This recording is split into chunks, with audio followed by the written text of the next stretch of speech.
So I need to bend some 1.25 EMT conduit, and I do have a 1.25 hand bender coming, but it's not going to be here for 4 days, and I wanted to get this done. And I had this 12-ton Harbor Freight hydraulic pipe bender, but the problem you run into with the pipe benders is the die here would be too big, it's too wide, because it's made for pipe and not made for conduit. So basically what I've done here is I got a piece of 1.25 1/8-inch wall pipe, and I bent it in a 90-degree angle.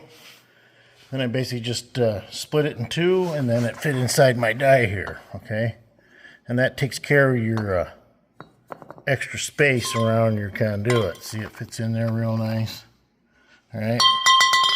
Second problem you run into is that they have these rollers on the end that'll dent your conduit. So basically I just took another length here, I don't know, that's probably about 4 inches long or so, and cut that off and split it, and then that makes me two pieces there to stick over the top of your conduit like that, see, and that way it won't dent it. So I'll show it here with it set up.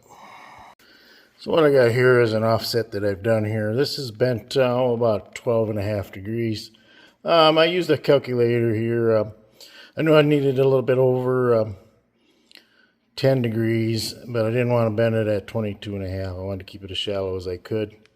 Basically, I used the calculator and marked my distance here between where my bends needed to be. Like I said, this is about 12.5 degrees. You could maybe get to about 15.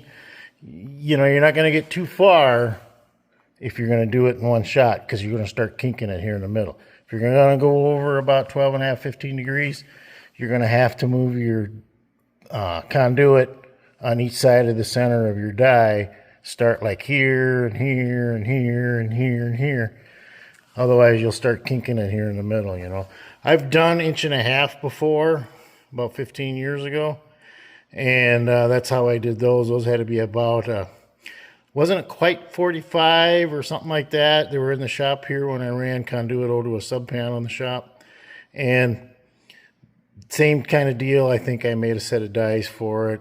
You know, you're not going to definitely get a hand bender very easy for 1.5 and take a pretty good boy to bend that anyway. So, but this gives you an option, you know, to bend it. And if you take your time, you'll get it. So for the setup here, I'll show it here. You got your reinforcement piece on top against your roller. That'll keep it from denting it. Like I say, you put your pencil mark here. And if it's just a shallow bend, like that 10 to 15 degrees, you'd put your pencil mark here in the center. Okay. And you want to definitely mark it, because then you know where you're at, and then you can move it. If your bend's going to be, let's say, 22.5 or 30 degrees or something like that, then you know you can move it so far from the center of your die. That way you don't kink it. If you go a little bit over on your degrees, you can always flip it over and kind of reverse it. It gets a little tricky, but one thing about it, you can always move your rollers and the holes farther up. I think when I did this other one, I actually went a little over and brought it back a little bit, because I wanted about 2 to 2.25 inch offset, and I ended up at over 2.5, so I had to bring it back a little bit. But it works good. You just got to take your time.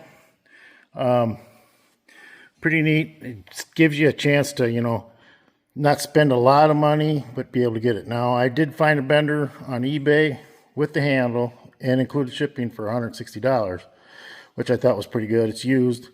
But there's some cheapies out there you buy the head from China, and I read a lot of reviews on those, and those break. So you don't buy any of them cheap ones, you know. If you're going to buy a good one, the one I got's a green leaf. If you're going to buy a good one, you're going to pay for it, you know. And I see a lot of them in that $300 to $400 range, you know. Or you'll see just a head for $150, $200, and you still got to get a handle. So this gives you an option. And then also you can also make a die to do 1.5 or something, you know. And this bender here will do up to 2 inches, I think, on its dies. So you should be able to do almost up to 2-inch conduit. The reason why I bought the conduit bender in addition to this is I have some more conduit to run here in the shop, and I have to do another sub panel. So that'll work out good. But, you know, it does a pretty good job. You know, like I said, take your time. If you got to go more than probably, 12.5 to 15 degrees, you're going to want to start moving your center of your die farther out, and spread it out. And part of the reason why that is, when you use a hand bender, is it actually draws that die around as you're bending it. On this, it's not doing that. So you have to manually move your pipe in order to keep from kinking it. Hope you enjoyed it. And more content coming on my channel. So if you get a chance, check it on out. We'll see you later.